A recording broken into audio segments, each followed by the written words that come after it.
呢度係城門水塘啊，又叫銀禧水塘啊。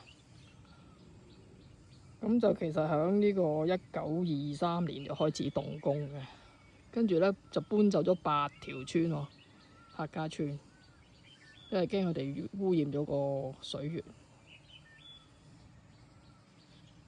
咁咧就喺呢個1937年就落成嘅，但係落成之後都未供水住喎，因為仲有其他嘅工程要做啦，即係水管啊之類各樣嘅嘢啦。跟住咧就2次世界大戰啦，咁就唯有停工啦。停工之後咧，就做咗呢個主要嘅醉酒灣防線之一啦。咁就係又係香港嘅保衛戰啦，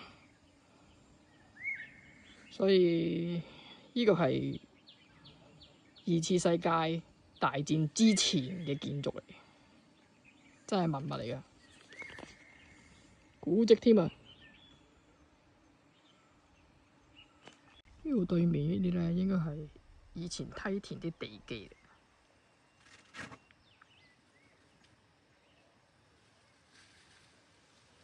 仲有少少剩喺度。如果雨季咧，就睇唔到呢啲啦，會淹沒咗。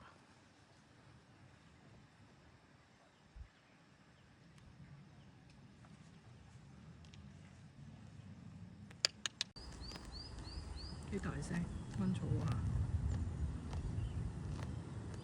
喺咪落去，斜聲嘅。